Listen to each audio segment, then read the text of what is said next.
So hello, welcome. My name's Stephanie Jones and I'm the chair of PM Forum Wales. Thank you so much for joining us to today's webinar, which is all focused on women's health as a leadership, performance and risk issue in professional services, all ahead of International Women's Day. International Women's Day is often a moment for statements and celebration, but today is really about practical action that firms can take to strengthen performance cultures, retain So talent, thinking and about the reduce context of risk. women's health at work and why is it so critical? So on this diagram here, you can see across the top there's a bar with some numbers, and that's where we're referring to average age. Now underneath that, it's broken down in sort of to three key life stages here. So you've got adolescents and young adults sort of before the age of 24 years. You've then got those middle reproductive years, and then the later years once you reach 51 plus. Now, if you look underneath that, there is a whole host of different life stages and well-being issues that a woman may encounter at some point in their life, whether it's specific particular life stage or covers the course of it. So thinking about periods and endometriosis and broadly menstrual health, a woman might go through pregnancy and birth and any complications that result from that. They might sadly experiencing pregnancy loss or gynecological cancer. And then obviously once they're reaching those later lives, they're approaching perimenopausal age and then reaching through to the menopause. Now, if we think about all of those things, that's quite a lot that a woman might go through in their life. But if we're thinking about the context of the workplace, we then think about the average age that a woman might join the workforce and then the average age in which they might leave the workforce.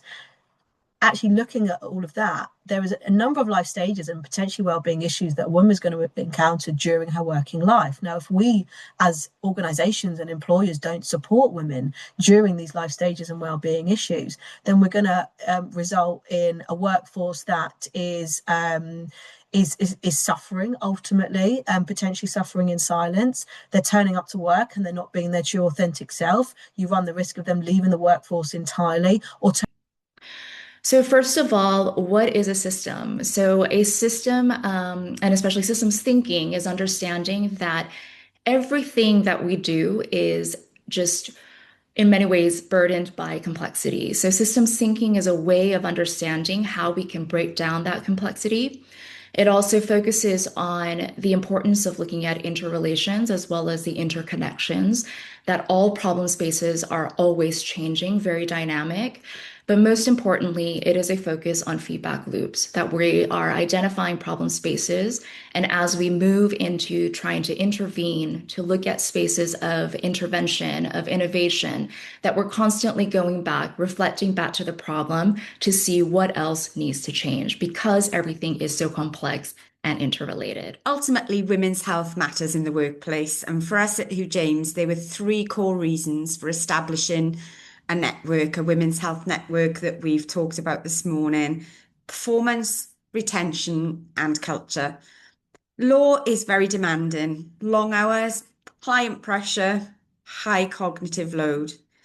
So it's issues such as menstrual health conditions, endometriosis, fertility treatment, pregnancy and recovery, miscarriage, menopause, chronic autoimmune conditions don't sit neatly outside working life. They affect energy, focus, sleep, confidence, and sometimes attendance.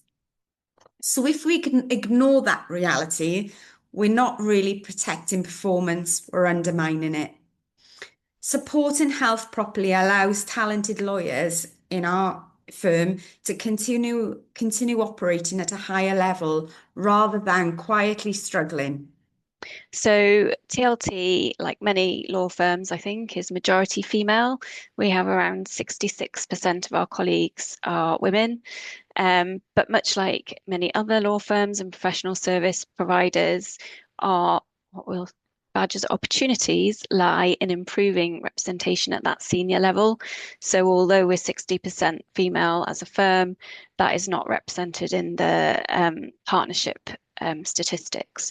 And so that has been our challenge or our opportunity to remedy that. So in 2023, or rather previously in around 2019, we set a target to reach 33% female partners by 2025. We hit that target early in 2023. And so we had to announce a new target of 50% female representation by 2029.